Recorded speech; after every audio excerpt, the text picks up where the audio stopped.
এবার কত? এই আগের বার 85,000 দিয়েছিলাম, এবারে 90 করি।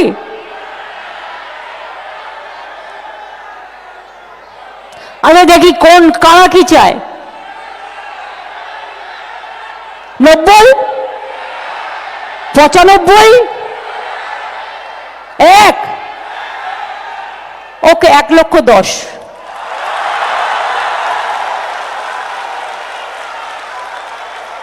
খুশি তো? পুজোটা যেন খুশিতে ভরপুর থাকে। জয় মা দুর্গা, জয় মা দুর্গা, জয় মা দুর্গার জয়। জয় বাংলা, জয় বাংলা, জয় বাংলার জয়। এই টাকাটা তো ধার করে দেয়া হচ্ছে।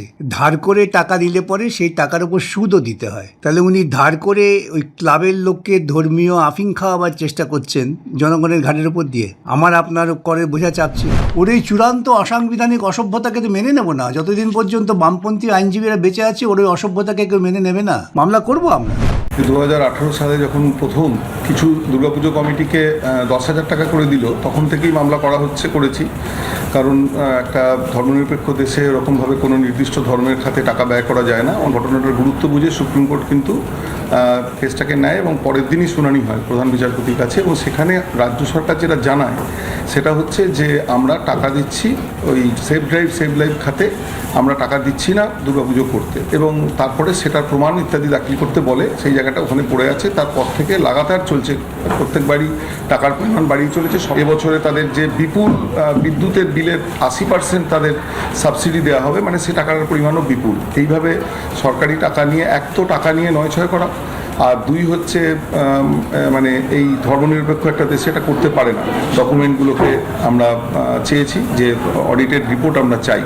কারণ আমরা একটা কথা পরিষ্কার বুঝতে পারছি যে এই সরকারের পাল্লায় পড়ে কিন্তু সাধারণ মানুষ যারা একটু আনন্দ করে দুর্গাপুজো করতে চান তারাও কিন্তু ক্রিমিনাল অ্যাক্টিভিটিসে জড়িয়ে যাচ্ছে। তারা যে মিথ্যে রিপোর্ট দিচ্ছেন অডিটেড রিপোর্টের নাম করে, এগুলো কিন্তু ভবিষ্যতে চ্যালেঞ্জ হবে। আমরা এটা কিন্তু ছাড়বো না।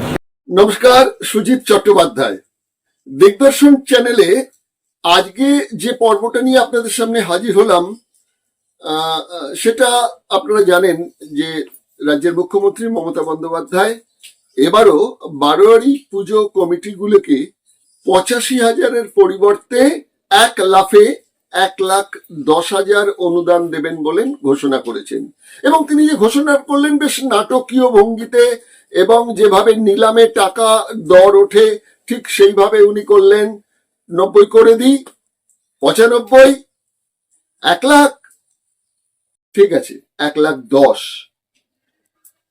সাধারণ যারা এসছিলেন পূজা কমিটির, তারা তো একদম ক্ল্যাপ দিয়ে সাদর সম্ভাষণ জানালেন মুখ্যমন্ত্রীকে।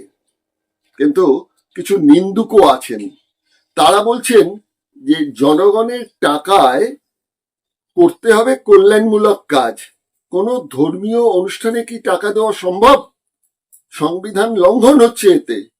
2018 সাল থেকে এই নিয়ে কোর্টে মামলাও হয়েছে, এবং সেই মামলাতে আইনের যে ফাঁক সেখান দিয়ে রাজ্য সরকার বলেছেন আমরা এই টাকা তো পুজোর খরচার জন্য দিইনি, সাধারণ মানুষের সমাজ সেবার জন্য টাকাগুলো দিয়েছি। করোনার সময় বলা হয়েছে করোনার মাস্ক, স্যানিটাইজার ইত্যাদি কেনার জন্য টাকা দেওয়া হয়েছে।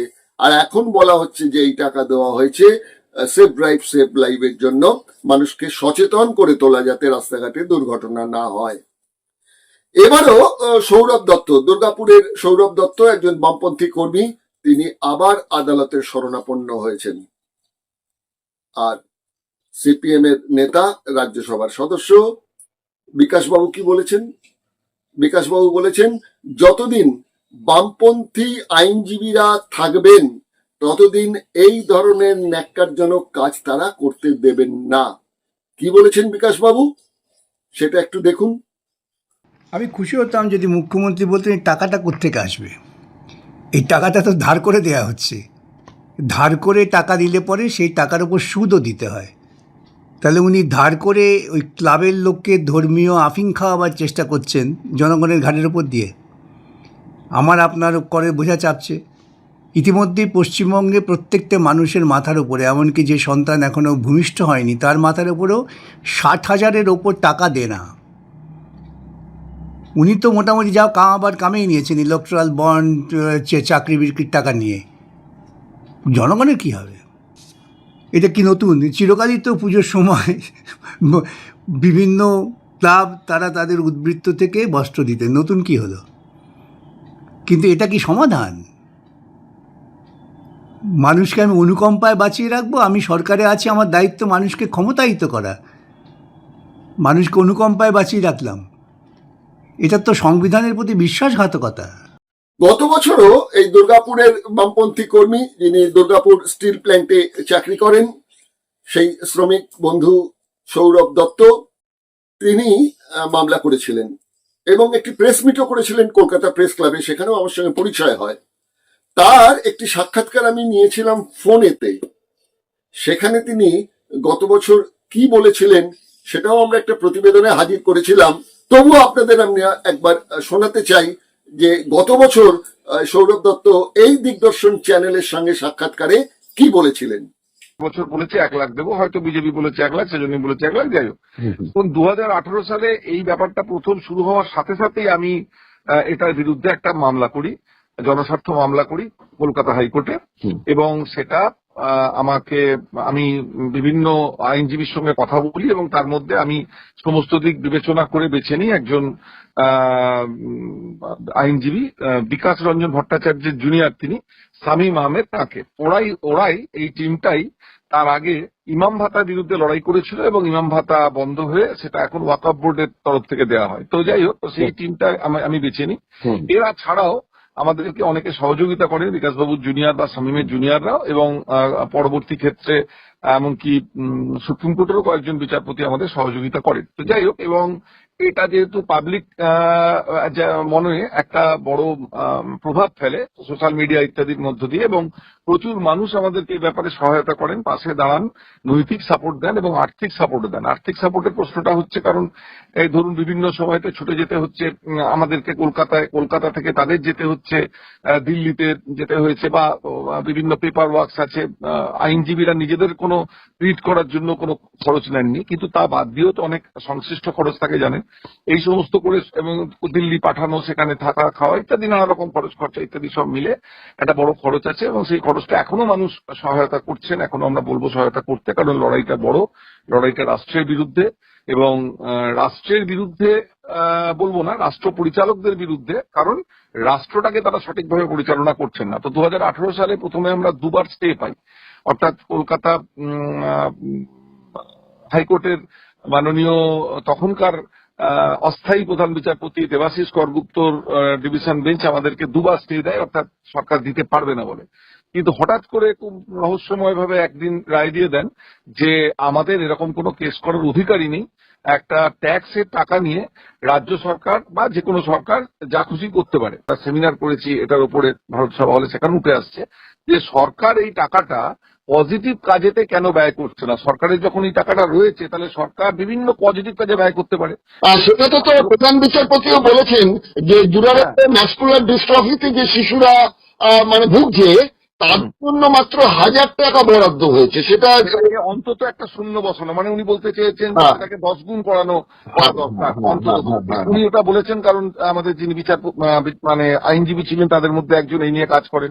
আমাদের আইনজীবী যিনি শামীম আহমেদ, তিনি তো আপনার ওই কাজ করেন, অনেক কিছু সোশ্যাল ওয়ার্ক আছে, তার মধ্যে উনি আমাদের যেটা ওই সিলিকোসিস নিয়ে কাজ করেন, মানে সিলিকোসিস যে শ্রমিক, এবং এমন অনেক জায়গা আছে যেখানে সাধারণ মানুষেরও সিলিকোসিস আছে, যেটা আমাদের এই জেলা পশ্চিম বর্ধমান জেলা এবং ওখানে উত্তর 24 পরগনা ইত্যাদি যে জায়গাতেই আপনারা ওই খাদান আছে আর কি, পাথর খাদান পর্যায়ে, তো সেটাও নিয়ে কাজ করছে, সেটাও আমাদের পিটিশনও রাখা হয়েছিল। এবং আমরা আরেকটা গুরুত্বপূর্ণ ব্যাপার হচ্ছে যে আরো কিছু, যেমন অনেকে বলছে যে লক্ষ্মীর ভান্ডারের টাকাটাই বা কেন একটা আকর্ষণীয় ভাবে বাড়াবে না। দেখুন, গোয়াতে এই সরকারি গোয়াতে গিয়ে বলেছিল যে আমরা 5000 টাকা করে লক্ষ্মীর ভান্ডারে টাকা দেবো, সে কয়েক বছর আগে, 5-6 বছর আগে, মানে আজকে বললে হয়তো 10,000 বলতেন, আর আমাদের এখানে টাকাটা হয়ে গেছে 1000 টাকা।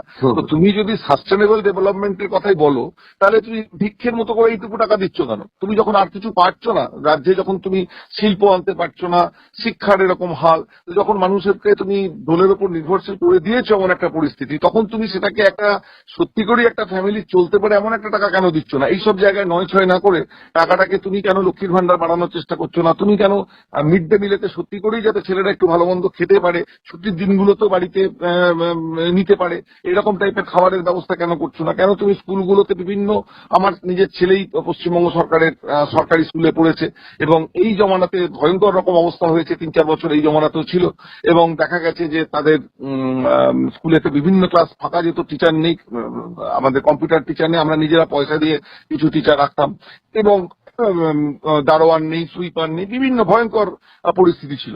তো সেই রকম পরিস্থিতিতে তুমি কেন সেইগুলোকে দিচ্ছ না?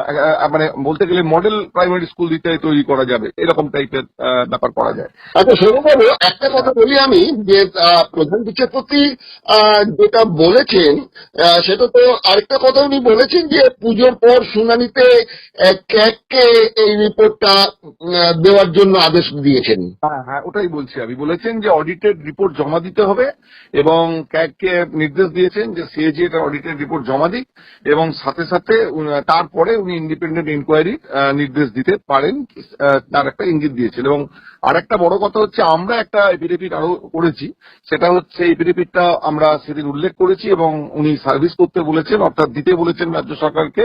আরেকবার আমরা সেটা তাদের দিয়েছি, সেটা হচ্ছে আমাদের কাছে সুনির্দিষ্ট কিছু দুর্নীতির অভিযোগ এসেছিল এবং সেগুলো আমরা তথ্য প্রমাণ ইত্যাদি আরটিআই ইত্যাদি করে আমরা সেগুলো পেয়েছি এবং সেগুলো দিয়েছি। তার দেখা যাচ্ছে যে উত্তরবঙ্গের একটি ক্লাবের নামে দক্ষিণবঙ্গের গার্ডেন রিচের টাকা নিয়ে পুজো হচ্ছে। মানে এটা তো একটা বিস্ফোরক তথ্য।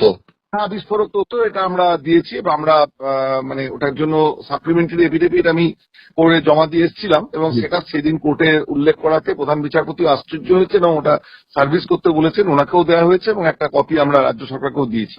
গত বছর সৌরভ দত্ত প্রেস ক্লাবেতে সাংবাদিক সম্মেলন করার পর এই দুর্গাপুজো সমন্বয় সমিতি যারা এই চাঁদার টাকা নেন, তাদের একটা সমন্বয় সমিতি আছে, তাদের পক্ষের একজন কার্যকর্তা তারাও প্রেস কনফারেন্স ডাকে কলকাতা প্রেস ক্লাবে।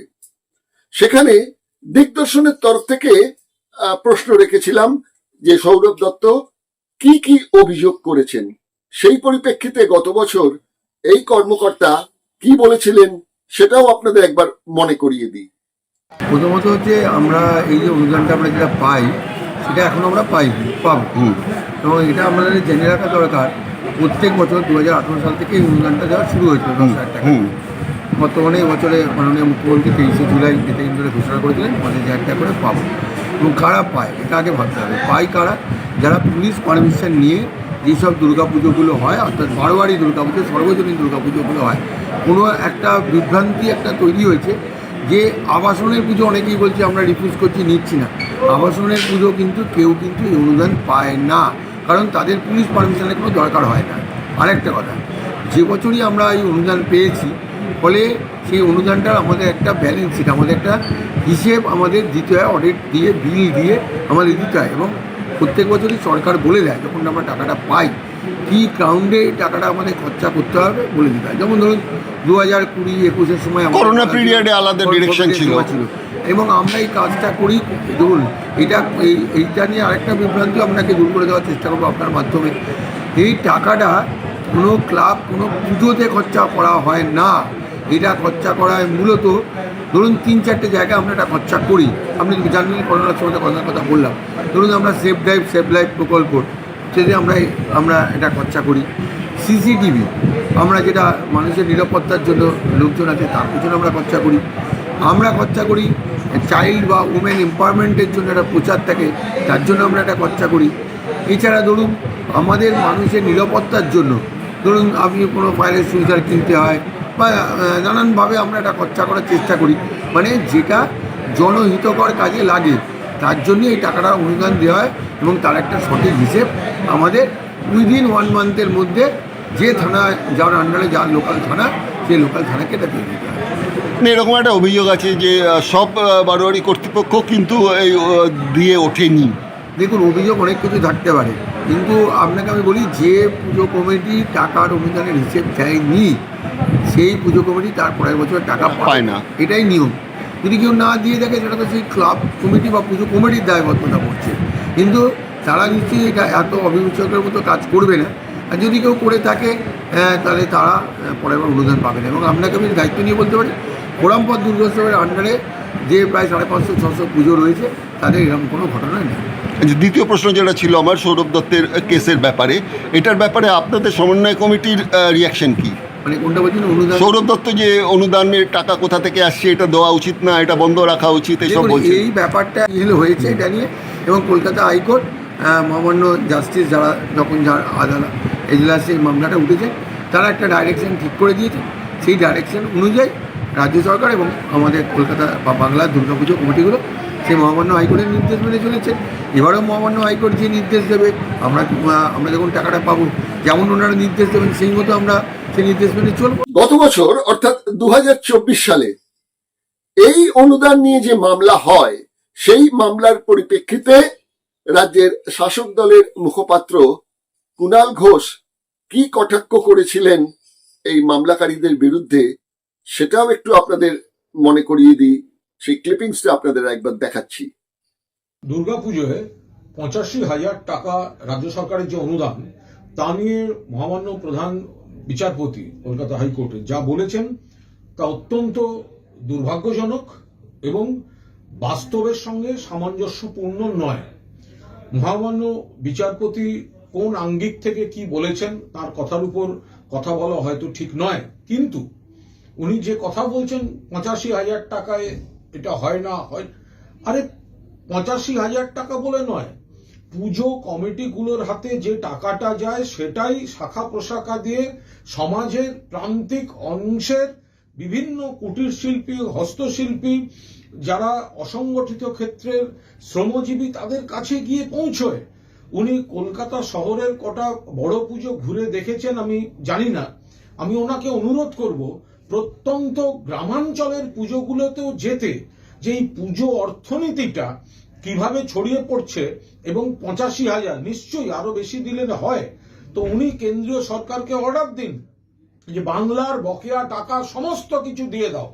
তারপরে মুখ্যমন্ত্রীকে উনি রিকোয়েস্ট করুন টাকাটা বাড়ানো যায় কিনা। কিন্তু যাদের প্রয়োজন, যারা এই পুজো অর্থনীতিটার উপর নির্ভরশীল এবং পুজো কমিটিগুলোর মাধ্যমে এই টাকাটা যায়, তারা জানে এর গুরুত্ব কতখানি। তাকে যদি কেউ রসিকতার ঢঙেও এই প্রসেসটাকে অপমান করেন, এটা দুর্ভাগ্যজনক। যে কোনো ব্যক্তি বললেই আমি এটার প্রতিবাদ করতাম। প্রধান বিচারপতি তাকে পূর্ণাঙ্গ শ্রদ্ধা সম্মান জানিয়েও বলছি, আপনি ঠিক বলছেন না। বাংলার ইতিহাস প্রায় 4-4.5 বছরের, কিন্তু দুর্গাপুজোর ইতিহাস মেরে কেটে 500 বছরের। অর্থাৎ 500 বছর আগে এই রাজ্যের জমিদাররা এবং বাংলার যে রাজারা ছিলেন তারা দুর্গাপুজো শুরু করেছিলেন। আর বারোয়ারি পুজো, তার হিসেব যদি ধরেন তাহলে মেরে কেটে 120 থেকে 125 বছর হচ্ছে বাংলার বারোয়ারি পুজোর বয়স। তাহলে একে কি করে ঐতিহ্য বলা যায় বাংলার, বা জাতীয় উৎসবই বা কিভাবে বলা যেতে পারে? আপনাদের মনে আছে নিশ্চয়ই, মুম্বাইতে খুব ঘটা করে একটা গণেশ পুজো হয়। এই গণেশ পুজো কিন্তু করতেন ব্রাহ্মণ্য এবং উচ্চ বর্ণের মানুষরা। পরবর্তীকালে স্বাধীনতা সংগ্রামের প্রেক্ষিতে বাল গঙ্গাধর তিলক এলাকায় এলাকায় বারোয়ারি গণেশ পুজোর প্রচলন করেন একটা সংহতি তৈরি করার জন্য ব্রিটিশের বিরুদ্ধে। এই গণেশকে কিন্তু হিন্দু ধর্মের এবং তার আগে বৈদিক যুগে বেদে বলা হয়েছে কিন্তু অশুভ দেবতা, এবং কিছু কিছু যে বৌদ্ধ গ্রন্থ রয়েছে সেখানেও তাও বলা হয়েছে, শূদ্রদের দেবতা বলা হয়েছে। আর মহারাষ্ট্রে শূদ্রদের বিরুদ্ধে কি কি অত্যাচার হতো এবং এখনো দলিতদের বিরুদ্ধে কি কি অত্যাচার হয় সেটা তো আপনারা খবরের কাগজ এবং টিভি মাধ্যমে আপনারা জানতে পারেন। কিন্তু এই গণেশ পুজোর সঙ্গে আমাদের যে বেসিক পার্থক্যটা রয়েছে সেটা হচ্ছে যে একটা সংহতি, মহারাষ্ট্রিয়ানদের মধ্যে একটা সংহতি গড়ে তোলার জন্য গণেশ পুজোটা নয় বাল গঙ্গাধর তিলক করেছিলেন। আমাদের এখানে কিন্তু কোনো সংহতি গড়ে তোলার জন্য দুর্গাপুজো হয়নি। দুর্গাপুজোটা তৈরি হয়েছিল এখানকার শূদ্র সো কল্ড নিচু বর্ণের যে মানুষ রয়েছে তাদের কন্ট্রোল করার জন্য। এবং মির্জাফর, জগৎ শেঠ ইত্যাদিরা যখন সিরাজকে হারিয়ে দেন তার অন্যতম সহকর্মী ছিলেন কিন্তু এই শোভাবাজারের রাজবাড়ি নবকৃষ্ণ দেব। লর্ড ক্লাইভ সিরাজকে পরাজিত করার পর একটা উৎসব, একটা বিজয় উৎসব পালনের ডাক দেওয়া হয়। তখন এই দুর্গাপুজোকে অবলম্বন করে সেই বিজয় উৎসব পালিত হয়েছিল। কি সেই ইতিহাস, বাঙালির সঙ্গে দুর্গাপুজোর সম্পর্কটাই বা কি, সেইটা নিয়ে চলুন দেখি একটা প্রতিবেদন। বৈদিক শাস্ত্র অনুযায়ী বাংলার ভূমিপুত্র যেমন শূদ্র, ম্লেচ্ছ, তেমন মারাঠা ভূমি। মারাঠা পেশোয়াদের শাসনে পুনা শহরের ভেতরে শূদ্রদের শহরে প্রবেশ করতে দেওয়া হতো না বিকেল 3টে থেকে পরের দিন সকাল 9টা পর্যন্ত, যেহেতু তারা ম্লেচ্ছ। এমন উচ্চবর্ণের শোষণ ছিল মারাঠা সাম্রাজ্যে। ব্রাহ্মণ্য সমাজ কোনোদিনই গণেশকে ব্রাহ্মণ্য ধর্মের দেবতা মনে করেনি। মানব গুহ্য সূত্রতে গণেশকে বিঘ্নকারক দেবতা বলা হয়েছে। সময়টা ছিল 400 খ্রিস্ট পূর্বাব্দ। এরপর রচিত যাজ্ঞবল্ক স্মৃতি, সেখানেও গণেশ বিঘ্ন দেবতা। কিন্তু বাংলার ইতিহাস অন্যরকম। এখানে সমুদ্র বিশ্বাস তার দুর্গাপুজোর অন্তরালে গ্রন্থে লিখেছেন, দেবী দুর্গার আবির্ভাবের কারণ অনুসন্ধান করলে জানা যায় যে দেবতা যাগযজ্ঞ ও চতুর্বর্ণ ভিত্তিক সামাজিক কাঠামোর বিরুদ্ধ মতবাদী। অসুর শক্তির কবল থেকে ব্রাহ্মণ্য ধর্মকে উদ্ধারের জন্য দুর্গার উৎপত্তি ঘটানো হয়েছে চণ্ডীতে 11 নম্বর অধ্যায়ের 54 ও 55 নম্বর শ্লোকে দুর্গা তথা মহাদেবীর মুখ দিয়ে বলানো হয়েছে, যদা যদা বদাদান ভোথা ভবিষ্যতি তদা তদা বর্ত্যহং করিষ্মাপি সক্ষম। অর্থাৎ যখনই দানবকুলের প্রাদুর্ভাবের ফলে বিঘ্ন উপস্থিত হবে, তখনই আমি আবির্ভূতা হয়ে দেব ও শত্রু অসুরগণকে বিনাশ করব। অসুরদের বাস কোথায়? এই বঙ্গভূমিতে ও দক্ষিণ ভারতে। বাংলা ছিল বৈদিক আর্য সংস্কৃতির বাইরের দেশ। আর্যভাষীদের দখলে ছিল উত্তর পশ্চিম ভারত থেকে পূর্বাঞ্চলের বিদেহ বা মিথিলা পর্যন্ত। বাঙালির পূর্বপুরুষ অস্ট্রিক ও অ্যালপেনীয় অর্থাৎ ইরানের আসুরিয়া সভ্যতার মানুষ। সুতরাং এখানে ছিল না বৈদিক বা পরবর্তীকালের হিন্দু দেবদেবীদের আরাধনা। পুরাণে তো স্পষ্ট বলা হয়েছে, প্রবল বিক্রমী অসুর রাজ বলির 5 পুত্র অঙ্গ, বঙ্গ, কলিঙ্গ, পুণ্ড্র ও সুম্নেন নামে এই 5 জনপদের সৃষ্টি। বৌদ্ধ প্রাচীন গ্রন্থ আর্যমঞ্জরি মূলকল্পতেও বলা হয়েছে বঙ্গের ভাষা অসুর জাতির ভাষা। বাংলার ইতিহাসে বলা হয়, রাজশাহী জেলার তাহিরপুরের রাজা কংসনারায়ণই প্রথম দুর্গাপূজা প্রচলন করেন। কেউ বলেন স্মার্ত রঘুনন্দনী প্রবর্তক, অনেকেও তাও মানেন না। তারা বলেন রাজা গণেশের আমলেই দুর্গাপূজার প্রবর্তন বাংলায়। দেবী দুর্গা বিদেশীয় দেবী হন বা অনার্য সম্প্রদায়ের শবরী, কোনো মূর্তিরই কিন্তু ওষুধ বধ করছেন এমন কোনো ভঙ্গিমা নেই। বিদেশি দেবীর বাহন সিংহ হলেও শবরীর বাহন স্বর্ণগৃধিকা অর্থাৎ সোনালী গোসাপ। এই দেবীরা মূলত লোকদেবী। এদের পুজো কিন্তু মনু মেনে নেননি। বলেছেন ম্লেচ্ছদের দেবী উচ্চ জাত বংশের আরাধ্যা হতে পারে না। সুতরাং রাজারাজরা যেমন কংসনারায়ণ থেকে রাজা কৃষ্ণচন্দ্র কিংবা জমিদার বংশের শোভাবাজারের দেববাড়ি থেকে সাবর্ণ রায়চৌধুরী সর্বত্রই আর্য দেবীর হাতে অনার্যের পরাজয় বা নিধন সংকেতে প্রতিষ্ঠিত হয়েছে। অনার্য সভ্যতাকে আর্য সভ্যতার পদানত করে রাখারও এক প্রতীকই বলা যায়। ব্রিটিশ আমলে উৎসাহ দেওয়া হয়েছে রাজবাড়ির পুজোকে। ব্রিটিশ তোষণ করতেই মূলত দুর্গাপুজোকে ব্যবহার করেছেন রাজা ও জমিদারেরা। বাঙালির ইতিহাস গ্রন্থের অধ্যাপক নিহারঞ্জন রায় বাঙালির উৎপত্তি প্রসঙ্গে বলেছেন, বৃহৎ ধর্মপুরাণ একটি উপপুরাণ। ইহার তারিখ আনুমানিক খ্রিস্টীয় 13 শতক। বর্ণব্রাহ্মণ বাদ দিয়া সমসাময়িক বাংলাদেশের জনসাধারণ যে 36টি জাতে বিভক্ত ছিল, তাহার একটু পরিচয় এই গ্রন্থে পাওয়া যায়। গ্রন্থটির রচয়িতা শূদ্রবর্ণের লোকদিগকে তদানীন্তন বর্ণ বিভাগানুযায়ী 3টি শ্রেণীতে বিভক্ত করিয়াছেন। এই বইতে বাঙালির সঙ্গে মঙ্গোলিয়ান ও দ্রাবিড় যোগের কথা বলা হয়েছে। ঐত্তেরেয় ব্রাহ্মণে বলা হয়েছে আর্যভূমির প্রাচ্য প্রত্যন্ত দেশের দস্যু কোমদের অন্যতম। মহাভারতেও এই দস্যু তথা অসুর জাতিকে অঙ্গ বঙ্গ কলিঙ্গের ঘনিষ্ঠ জ্ঞাতি হিসেবে দেখানো হয়েছে।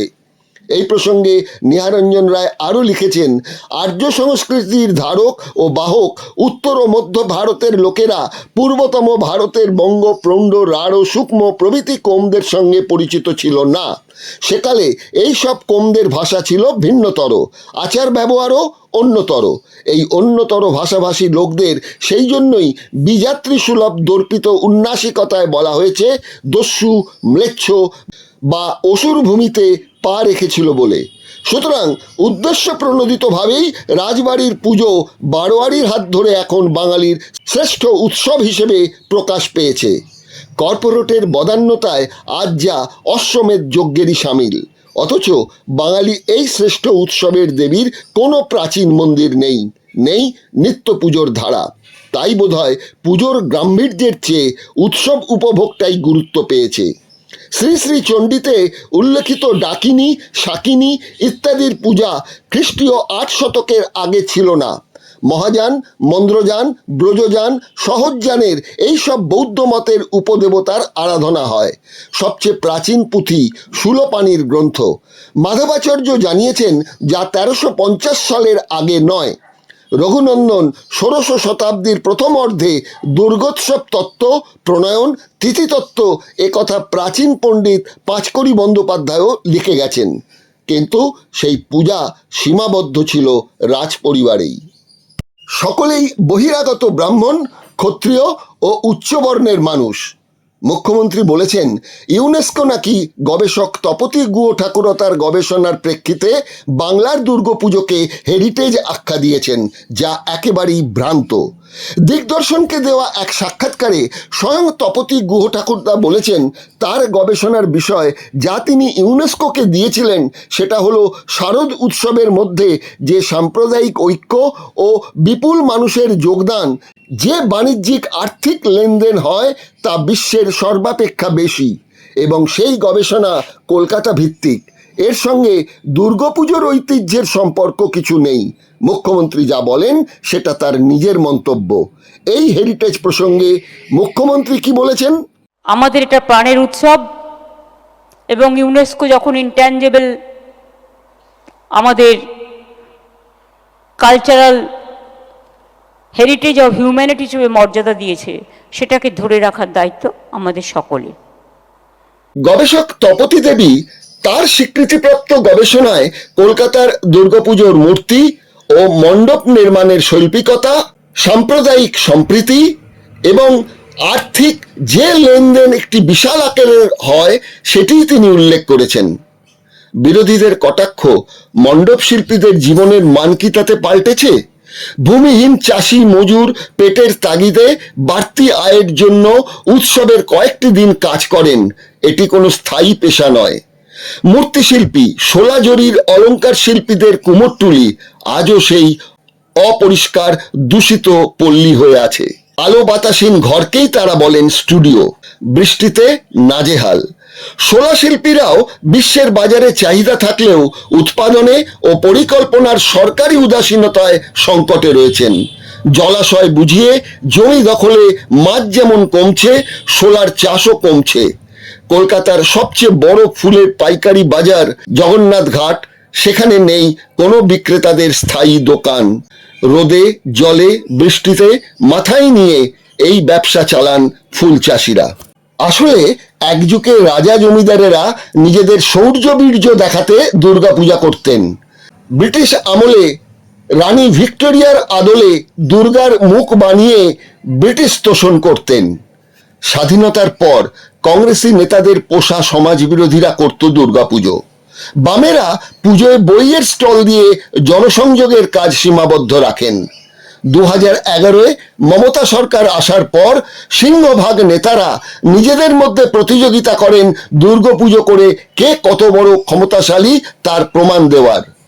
কর্পোরেট গোষ্ঠীও তাদের পণ্যের বিজ্ঞাপন দিয়ে সেরার সেরা প্রতিমাকে প্রতিযোগিতার ইভেন্ট বানিয়ে মিডিয়াকে দিয়ে একটি হাইপ তোলে। লোকসভা বা বিধানসভা ভোটের আগে শাসক দল ও প্রধান বিরোধী দল পুজোকে কেন্দ্র করে জনগণের সঙ্গে সম্পর্ক স্থাপনে ব্রতী হয়। রাজ্য সরকার এ ব্যাপারে পুরোপুরি সফল অনুদান দিয়ে, কিন্তু রাজ্যের প্রধান বিরোধী দল এ ব্যাপারে তেমন সুবিধা করতে পারেনি। শেষ পর্যন্ত নিজেদের উদ্যোগে দুর্গাপুজোও শুরু করলে টিকিয়ে রাখতে পারেনি, কারণ গোষ্ঠী কোন্দল। নিন্দুকেরা অবশ্য রাজ্যের শাসক দলের দিকে আঙুল তুলে এও বলছে, টাকার অভাবে সরকারি প্রকল্প যখন বন্ধ হয়ে যাচ্ছে বা থেমে যাচ্ছে, প্রকল্পের টাকা দেরিতে পাওয়ায় ঠিকাদাররা কাজ ঢিমেঢালে করছেন, স্বাস্থ্যসাথী প্রকল্পের টাকা বেসরকারি হাসপাতাল সময় মতো না পাওয়ায় কার্ড নিতে অস্বীকার করছে, রাস্তায় যানবাহনের অভাবে যাত্রীরা যখন নাজেহাল হচ্ছেন, মিড ডে মিলের নথিভুক্ত পড়ুয়া 1,14,14,144 জন, অথচ মিড ডে মিল নাকি পায় 77,91,146 জন, প্রায় 40% শিশু মিড ডে মিলের বরাদ্দ। মিড ডে মিলের বরাদ্দ এখন বেড়ে হয়েছে 10 টাকা সামান্য কিছু বেশি। যেখানে একটা ডিমের দামই 7 টাকা, চাল ডাল সবজির দর আকাশ ছোঁয়া, সেখানে এই টাকায় শিশুর মিড ডে মিল চালু রাখা তো এক প্রহসনেরই নামান্তর। সুতরাং দুর্গাপূজার অনুদানের নামে আসলে ভোট রাজনীতির রক্ষা কবচ রক্ষাই সরকারের উপায়। অথচ বাংলার এই দুর্গাপুজো নিয়ে হরপ্রসাদ শাস্ত্রীর মন্তব্য, প্রতিমাটি একটি অবাস্তব বস্তু, বর্ষার আগমনে নবজাত বৃক্ষের শোভা বৃদ্ধি হয়, তাহা নিয়েই উৎসব। আদালতে যুক্তিবাদের নিরিখে 2018 সাল থেকেই অনুদানের বিরুদ্ধে মামলা হয়েছে, 2025-এও হয়েছে। কোনো এক অদৃশ্য কারণে আদালত এতদিনেও সংবিধান বিরোধী হিসেবে এই অনুদানকে চিহ্নিত করতে পারছে না। 2025-এ আবার আদালতের দ্বারস্থ হয়েছেন বামপন্থী কর্মী সৌরভ দত্ত। সাংবাদিকদের কি জানিয়েছেন তিনি?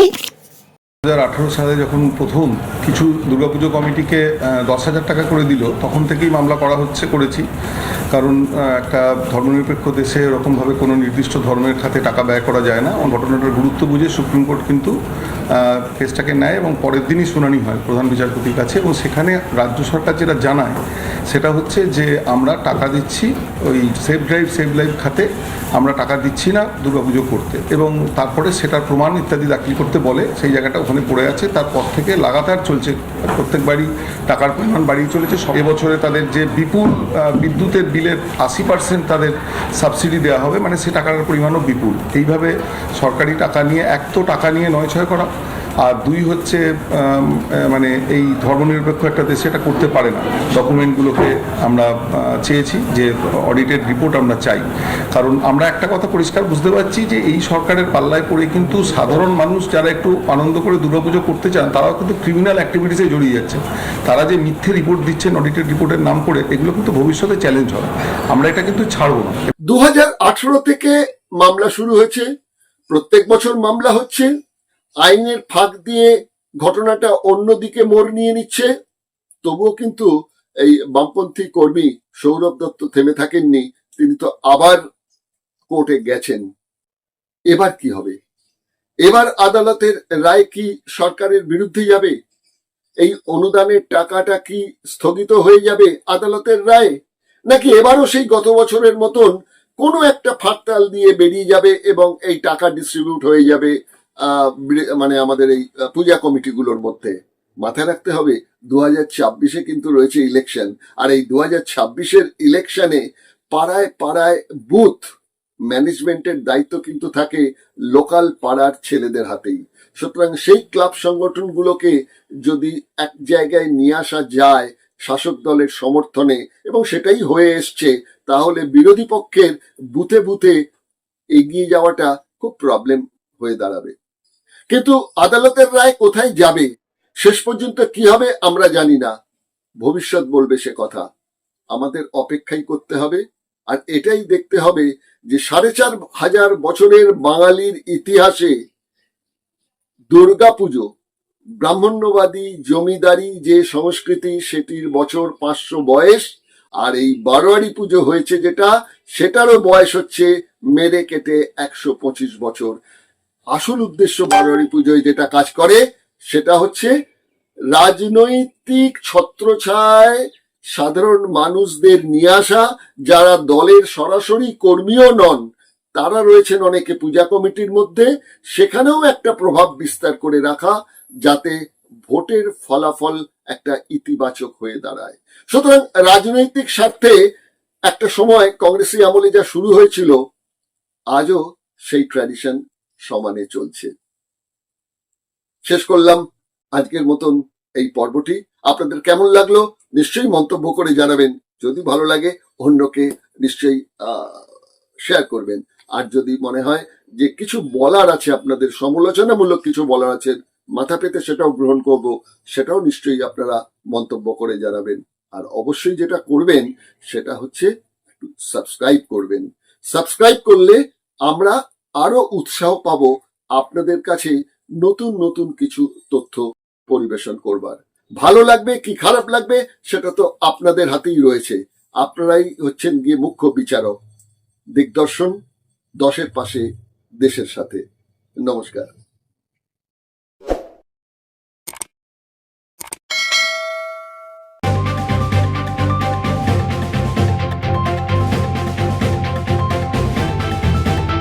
রংহীন সংবাদ আর অজানা তথ্যের জন্য দেখুন দিগদর্শন, দশের পাশে, দেশের সাথে।